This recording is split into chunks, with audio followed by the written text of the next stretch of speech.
Вид довольно статичный и очень однообразный. Хотя, может, я уже как-то зажрался. Вот теперь неудивительно, почему она медленнее. Получаешь больше эмоций и наслаждаешься больше видами по дороге, нежели чем на самом мысе. Вот так они сидят. И вот что-то у них какие-то парные занятия.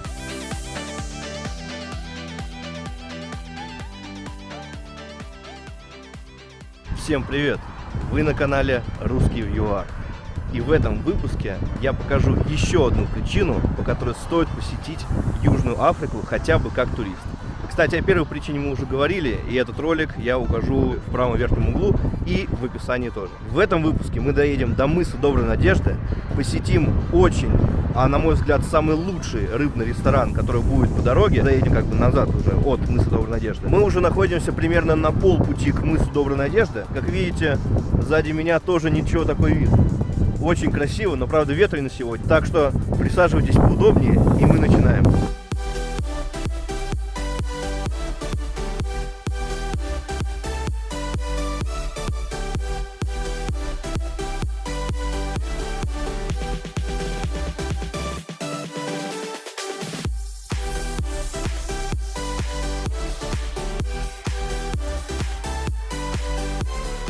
Дорога до мыса Доброй Надежды занимает где-то, наверное, час 15, час 30. То есть это в зависимости от того, в какой день вы в итоге решили поехать, что там по пробкам, какой маршрут выбрали и так далее. Но наиболее интересные места по дороге на мыс Доброй Надежды, я считаю, это такой райончик, который называется Саймонстаун, потому что довольно необычное место, как бы так с виду. То есть я вам покажу, ставлю сейчас кадры, то есть, можно сказать, все дома в этой местности находятся на горе, кто-то выше, кто-то ниже, находишься прямо у самого океана. Также в этом городе еще находится место, пляж с пингвинами, что тоже является еще одной причиной, почему Южную Африку стоит посетить.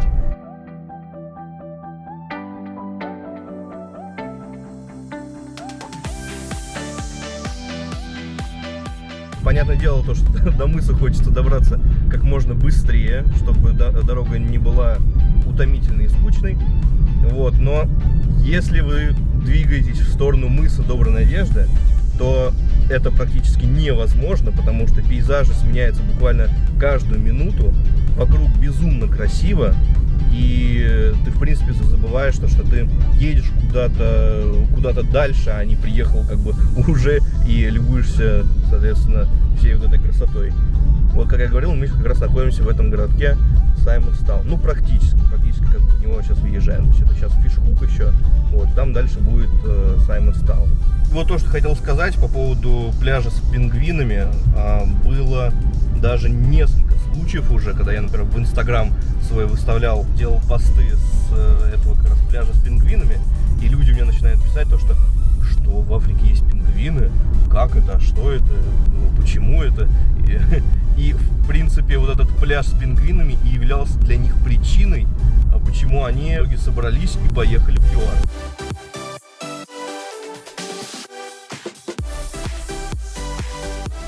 Очень интересный городок, чисто со стороны, чисто внешне, если сравнивать с остальными райончиками и городами в Южной Африке. То есть буквально полчаса езды от центра Кейптауна, и в контрасте меняется окружающая обстановка. Также, чем ближе вы подъезжаете к мысу Доброй Надежды, тем больше вероятность, что вы можете встретить таких вот бабунов, обезьянок. Обязательно в этот момент держать окна нужно закрытыми, потому что без шуток они просто выхватывают у тебя еду или даже вещи, там крадут мобильники и прочее. Так что это все не шутки. Пока вы едете в сторону мыса Доброй Надежды, много появляется табличек о том, что ни в коем случае не кормить. Вот, кстати, эта табличка. Ну-ка, вот, если будет видно, не кормить, двери и окна держать закрытыми. Вот так вот, друзья.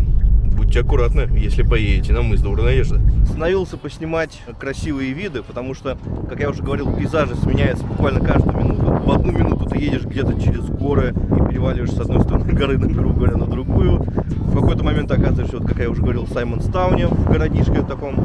Вот, потом ты проезжаешь буквально еще несколько минут, и вот перед тобой, кроме гор, океана и дороги, нет ничего. Сейчас я вам это покажу. Вот мое место остановки. Машин уже практически нет.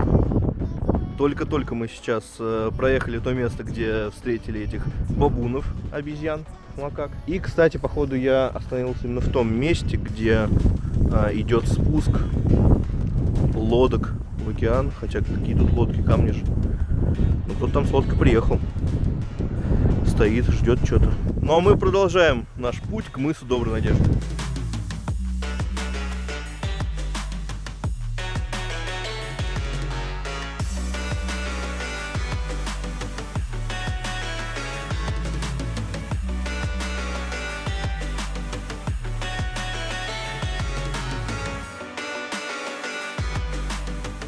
Подъезжаем к такому что-то вроде проходной. Чтобы дальше проследовать по маршруту, нужно заплатить. В отличие от Столовой горы, на мысе Доброй Надежды действуют различные виды льгот и скидок. Если, к примеру, вы турист, вы платите одну цену, по-моему, 360 рандов с человека, то есть 1200 рублей примерно на данный момент, за одного человека.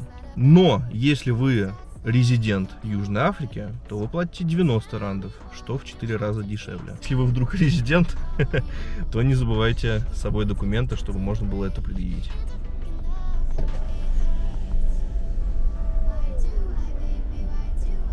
Hi. Are you local or international? Resident. Sorry? Resident. Resident. Yep. That is nice.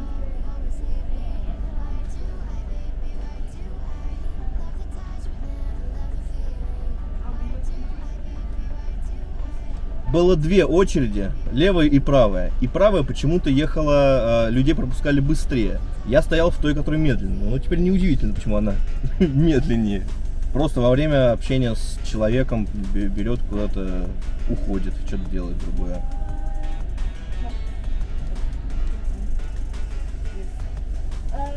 Thank you. That is 90 rand. Thank you.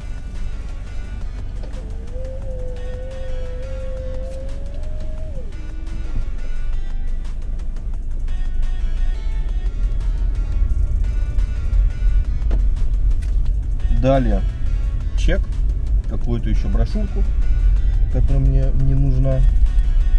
Так что разница в ценнике ощутима, если вы резидент. В 4 раза, то есть не 1200 рублей, а 300 рублей за въезд на территорию мыса Доброй Надежды. Но важный момент, то что на сам мыс Доброй Надежды можно будет подняться как бы либо пешком, опять же бесплатно, как в случае со Столовой горой тоже, два варианта, либо на фуникулере, который тоже стоит отдельные деньги.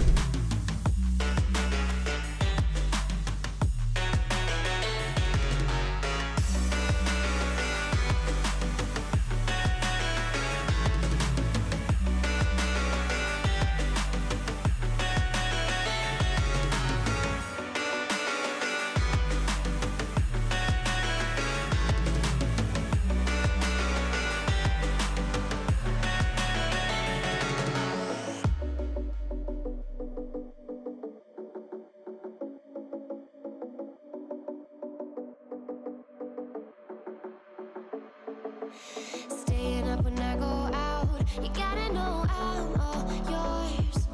But when I say what's that about, you start slurring your words. Tell me why you have to seem so distant when I'm holding you. Подъезжаем наконец-то к мысу Доброй Надежды. Учитывая, что сейчас в ЮАР не сезон, у нас зима, и причем такой пик зимы. Вот хочу показать вам парковочные места, которые сейчас свободные, пустые. Хотя обычно с этого места уже начинается забитая парковка. Некоторые там даже вторым рядом паркуются. То есть вот все вот это вот справа и слева, оно забито машинами. Но не сегодня. Так что нам повезло. Само собой, в момент, когда я подъехал к мысу Доброй Надежды, пошел ливень. Поэтому пришлось отсиживаться в машине и ждать, пока он пройдет. Причем смешная ситуация, такое может быть, наверное, только в Африке. Светит солнце и одновременно идет дождь.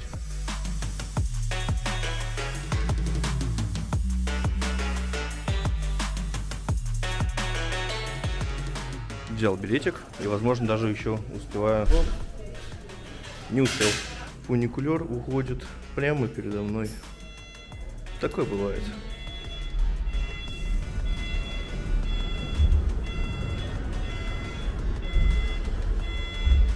Немного, кстати, информации и развеяния мифов по поводу мыса Доброй Надежды. Первое, многие думают, что мыс Доброй Надежды – это самая южная точка на африканском континенте. Это не так. На самом деле это мыс Игольный. Сам мыс Доброй Надежды, он является крайней точкой в юго-западном направлении. Второй момент.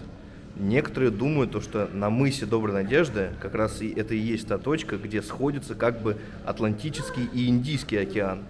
И это тоже не так. Разделение Атлантического и Индийского океана также как бы условно находится на мысе Игольном. И там тоже, кстати, есть табличка, которая показывает, что по эту сторону Индийский, по другую сторону Атлантический океан.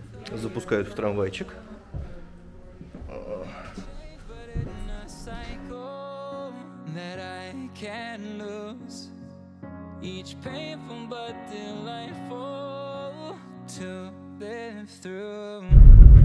Довольно интересный момент, то что тут как бы ходят два вагончика, и в каком-то месте, когда один идет, соответственно, наверх, другой идет вниз, они, рельс всего как бы один, но они в каком-то моменте как бы расходятся друг с другом. Сейчас постараюсь это заснять, но, к сожалению, переднее стекло очень сильно мокрое и запотевшее.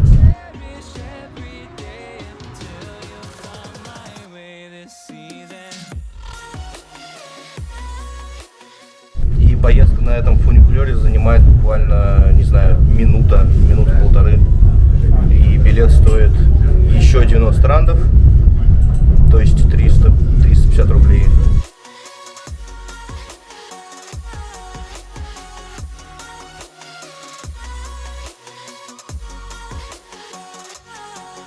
The seasons turn and change just like your mind.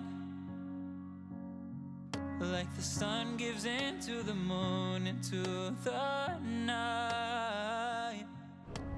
Time continues. А вот, кстати, еще одна задача. Чтобы подняться на сам тот мыс, там, где маяк стоит, нужно преодолеть какое-то количество ступенек. I recall you came into my life just like another season. Not for long, just a time, just like another season. Maybe this time next year you'll reap me for no reason, but I'll cherish every day until you come my way this season.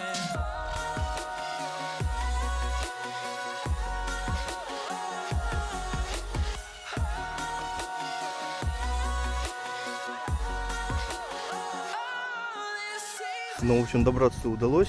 Наконец перевел дыхание, чтобы что-то сказать на камеру. Вот, соответственно, маяк. Вокруг, понятное дело, океан. И нет такого, как многие в интернете пишут, то, что ты видишь океан, и там якобы такая полоса, где можно отличить, атлантический это или индийский. То есть ничего такого тут нет. Но вид, конечно же, красивый. И еще момент. Тут был такой столб с табличками. Приложу фотку обязательно, видео. И там было показано, сколько километров до каких там городов от этой точки. По какой-то причине это сняли. Может из-за ветра, может еще из-за чего-то. И опять начинается дождь. Лучше поеду-ка я дальше.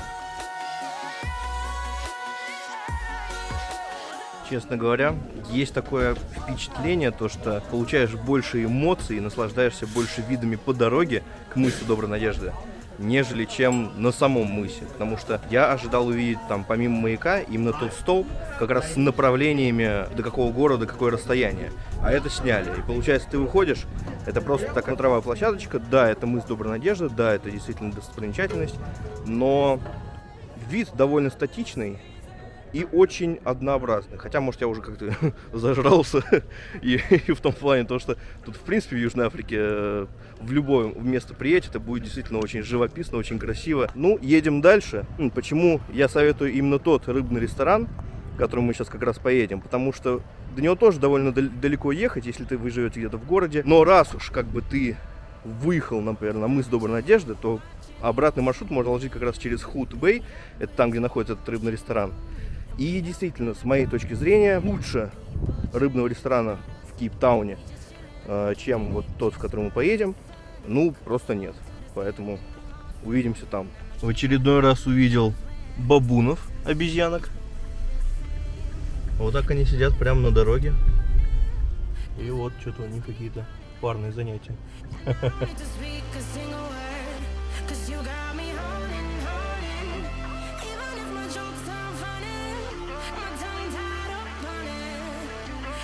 Спустя 1,5 часа от Кейп-Пойнта, то есть от мыса Доброй Надежды, наконец-то приехал. Вот, здесь очень красиво, сейчас как раз попадаю на закат. Выглядит место внешне, в смысле, ну, со стороны таким образом, смотрите. То есть это такая набережная, внутри заливчика, который называется Hout-Bay. Вот. Место называется Mariners Wharf. В чем как бы прикол? Тут он делится на две части. На часть как бы с быстрой едой и с рестораном. То есть вне зависимости от вашего бюджета вы можете насладиться едой, пройтись по набережной, взять какие-то там типа fish and chips, что подаются на первом этаже, погулять, поесть или посидеть на улице. Или же можно подняться в ресторан, где более дорогое питание, ну, соответственно, вы сидите внутри, почувствуете все прелести ресторана. Мы пойдем в ресторан, потому что я сегодня очень сильно замерз и хочется посидеть в тепле.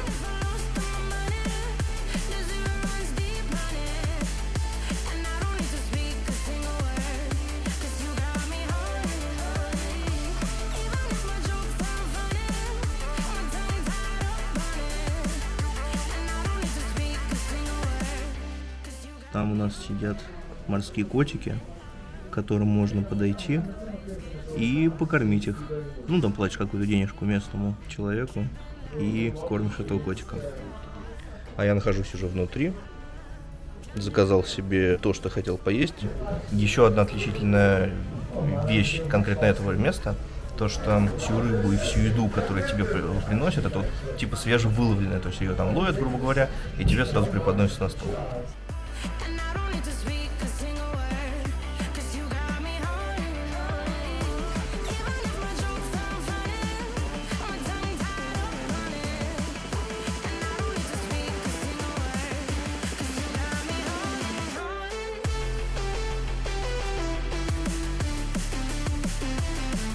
Собственно, день, как и батарейка у моей камеры, подходит к концу. Всем спасибо, что вы были сегодня с нами и смотрели этот ролик. Если досмотрели его до конца, то, как обычно, по традиции, ставьте лайк, подписывайтесь на канал. Всем спасибо и всем удачи!